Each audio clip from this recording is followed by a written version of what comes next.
Everybody take care of that for me, thank you. I did a bunch of drugs in college, can you tell? Give it up for drugs. I loved ecstasy. Ecstasy was my favorite. And if you do enough ecstasy, it ruins ecstasy for the rest of your life. But that's beside the point. I was at a party once in college on ecstasy, and I went down in the basement. And there was a bat down there, and I was on ecstasy, so I was like, well, I bet this bat wants to be outside. So I grabbed him, and he bit me, and he did not want to be outside. But when you get bit by a bat, you got to get rabies shots. And when you got to get rabies shots, you got to get 11 of them. It's like, fucking step up, COVID. Rabies got 11. I'll take the rabies booster before I take that COVID booster. But when you get rabies shots, you're immune to rabies for like 3 years. So, if you want to go hang out in the woods or some shit for like 3 years, go get some rabies shots. You can go get bit by raccoons, you're good.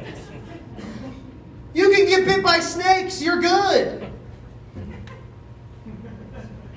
You can get bit by a bear, you're good. But the problem is if you get bit by a bear, he's coming back for seconds real fast. All right. I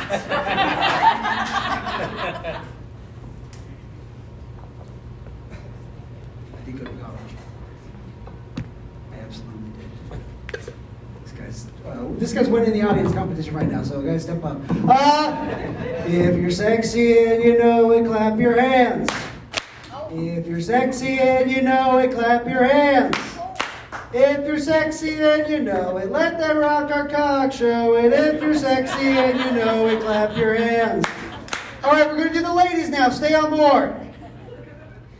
If you're sexy and you know it, clap your hands. If you're sexy and you know it, clap your hands.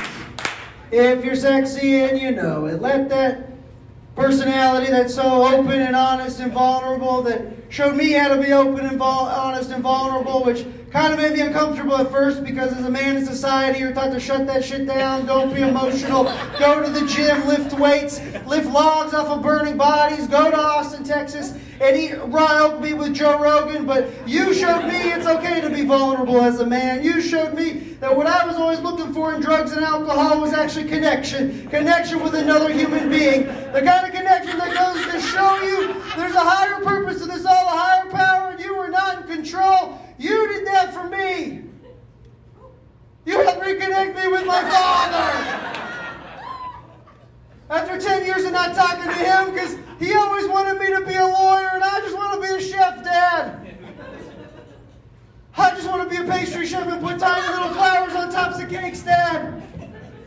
And once I was honest with him, he confided in me. He said, "What'd you say, Dad?" He said, "Son, I always wanted to be on the Jamaican bobsled team like that movie Cool Runnings." And I'm like, "It doesn't really work that way, Dad. You're not Jamaican or John Candy." He's like, "You're right, son. This is more about your thing. I'm proud of you." I'm like, "That's all I ever wanted to hear from you, Dad, that you was proud of me." Clap your hands.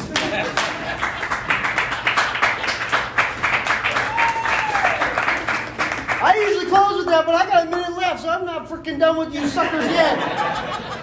Hey, you know the crime? You guys like crime? This city's got a bunch of it. I have a good example. I'm not making crime up. It's a thing. You didn't believe college. Well, believe crime. It's coming for you. It's coming for all of us. April 29th last year, I was driving on the highway home from a comedy show, and a Dodge Charger blows by me on the right side. I thought his exhaust was backfiring, but a bullet went straight through my front windshield and blew out my rear window. Remember that story about all those people's cars getting shot on the highway? I was one of them. I was one of them. It's not really a joke. It's just I'm trying to scare you guys so you don't drive home and stay here for the whole show. Oh, no, but crime. You know the crime indecent exposure? Do you think decent exposure is when you flash a cop and he's like, "Nice"? Thanks, I'm Taylor Neely.